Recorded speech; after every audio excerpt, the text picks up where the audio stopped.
I'm Suzette Kroll, registered dietitian. I'm your personal nutrition guide.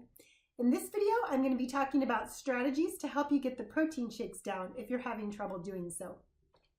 Remember that for about a year following surgery, you're going to be on a high protein diet. In that first year, when you're losing most of your weight, it's really important to get that 60 to 80 grams of protein per day, and protein shakes are going to be a big part of that. So if you can't get them down, it's usually for one of these reasons. Either you don't like them, you're tired of them, they make you nauseated or vomit, or they give you diarrhea. So I'm going to talk about strategies to address each of these problems in this video. So first off, if you find that you don't like them, what do you really mean by that? Do you just not like the taste of them? If that's the case, try a different brand, because they really do taste different brand to brand. These are some of the most popular ones on the screen that most of our patients use. So if you've tried one, don't like it, try another. You can also jazz them up by adding extracts or spices or herbs to them. So in the ready-made drinks, you can just right in the cap add some extract or spice, or you could put them in a blender and add some herbs, maybe like mint or something like ginger root, and maybe some ice and blend them up, and they'll taste quite different. Most of the ready-made and protein powders that you buy are going to be whey protein. Whey, W-H-E-Y, is milk protein. If you don't like the taste of it, maybe you would like a different kind of protein like pea protein. So these on your screen are all examples of pea protein drinks and protein powders. There's also egg protein and soy protein, because eggs have protein and soybeans have protein. So if you find that you don't like the taste of whey protein, try pea protein, egg protein, or soy protein. Make sure you use the 10-to-1 rule when you're selecting your ready-made shakes or the protein powders. And if you're not sure what I mean by that, please see the video, the 10-to-1 rule.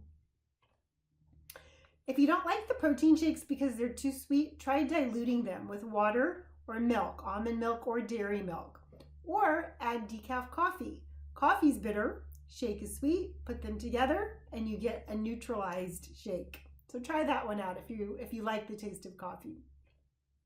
If you don't like the protein shakes because you find them too thick or chalky, you can dilute them, again with milk, dairy milk or almond milk or another plant milk or water, or add a small chunk of banana or avocado. This would obviously require the blender, but somehow it takes away that chalkiness, so give that one a try. If you don't like the protein shakes because you find them too thick or milky, try some of these thinner protein drinks or protein waters, sometimes they're called. And there's some examples here on the screen. If you don't like the protein shakes, the taste, and you've tried all these things that we've already talked about, consider making one from scratch out of whole foods. Now, blending together fruits and vegetables does not constitute a whole food protein shake. You do need a protein source. So make sure you add something that's high in protein, like a plain non-fat Greek yogurt, non-fat milk like Fairlife milk, or tofu. Those are all great protein options. If you need more help making a whole food protein shake, see the video, Whole Food Protein Shakes After Weight Loss Surgery. If you're simply just sick of drinking them, you're tired of the taste of them, maybe it's time for some new recipes. So Pinterest is a great resource.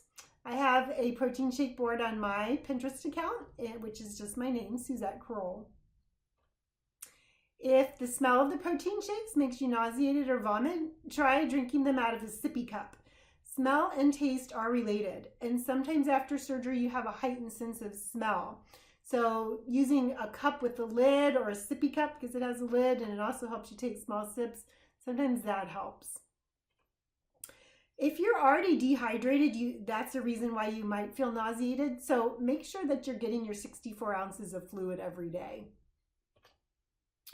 If the barrier to drinking the shakes is that they give you diarrhea, maybe change the type of protein that you're using. Whey, again, is milk protein. So if you're lactose intolerant, that might be the problem. But even if you were not lactose intolerant before surgery, it's not uncommon to get lactose intolerant or lactose sensitive after surgery. So whey and whey isolate protein are two different things. They are both milk protein. Whey means milk, but whey isolate is lactose-free milk protein. Think of it this way: the protein's isolated away from the lactose. So when you see the word whey isolate, it means the protein is lactose free. Whey protein has the lactose. So try whey isolate.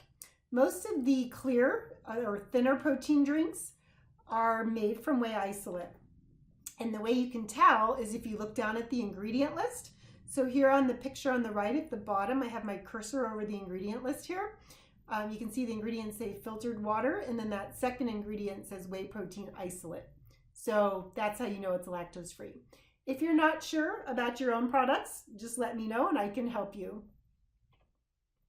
Pea protein would also be naturally lactose free because peas are not milk. So these are some examples of pea protein powders. Egg protein and soy protein would also naturally be lactose free because eggs and protein are also not milk products. Now you can get creative with protein powder and you can add it into yogurt so that you're making more of a protein pudding rather than having to drink a shake. And it's a great idea to use unflavored protein powders. These have no flavor, no sweetener in them. Sometimes intolerance to the protein can just be, the type of protein you're using. There is usually a lot of stuff added to it for the flavoring, colors, all that. So unflavored protein just keeps it really clean. So on the screen here, you're looking at some examples of unflavored whey isolate protein, the one on the left. In the middle, you have unflavored egg proteins, and on the right, unflavored pea protein powders. These could also be added to soup to make a high protein soup. So if you prefer more of a savory flavor instead of a sweet dessert kind of flavored shake, which most of those shakes are dessert flavors, then maybe you can get your protein down by having a high protein soup this way. There's also something called bone broth out there that has some protein in it, not huge numbers, usually 9 or 10 grams, but it's something, and that can help you towards that 60 to 80 grams of protein per day. If you do a simple Google search of the word bone broth and click on images on Google, you'll get an idea of all the different brands that are out there. All right, I hope some of these ideas help. If you need more help in person, just let me know. Otherwise, I'll see you in the next video. I'm Suzette Kroll, registered dietitian. I'm your personal nutrition guide.